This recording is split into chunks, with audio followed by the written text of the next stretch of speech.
Now we're going to practice groups of 3 notes that are slurred together. The slur is that little curved line that you can see above the notes, and that indicates that you're going to be playing legato. So here we're going to parachute into the first note, and then we're just going to transfer that weight into the next fingers. Then we're going to use the breathing wrist. See how we're bringing together all the techniques you've already learnt. Use your hand if you want to help you, and then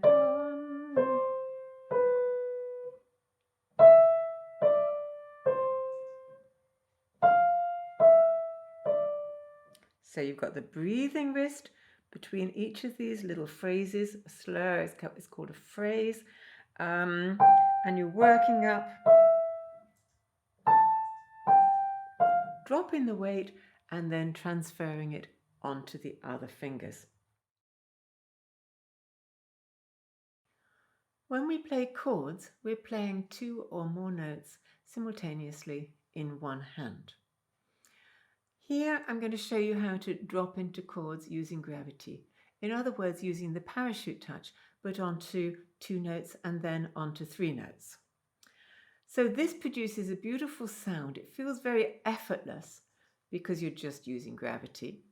And you land with a very soft landing because we're landing with a nice relaxed wrist, which cushions the impact of the hand landing on the keys. So it feels easier on the hand and it gives a softer sound. If instead of that you push onto a note with a rather tense arm, then it creates a harsh tone and it's very hard work, and soon we get very tired if we're doing that for a long period of time. We're going to start with what I call open fifths. Now, a fifth is notes that are 5 notes apart. So we're going to start with a thumb on an F and the 5th finger on a C. So that is a fifth.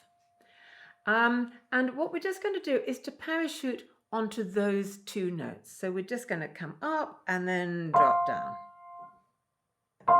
And repeat that quite a few times.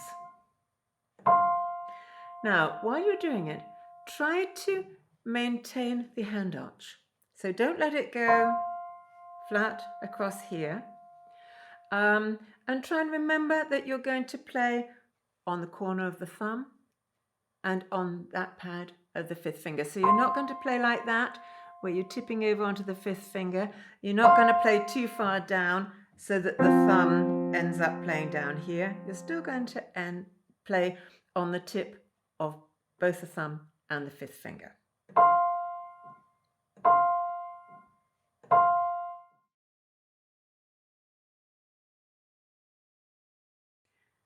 The thumb is very important in scale playing because it's what joins those different finger groups together. And so the thumb needs to be able to move very nimbly. So we're going to start some thumb movements first. And let's start by just resting your fingers very lightly on a table or on a table rather than on your knee. And just move your thumb freely from side to side. Tuck it under your hand and bring it back out again. So in this little exercise that I call snakes and ladders, we start by practicing the thumb under, and then we do the full scale in both hands. So again, aim for a nice flowing movement of the arm.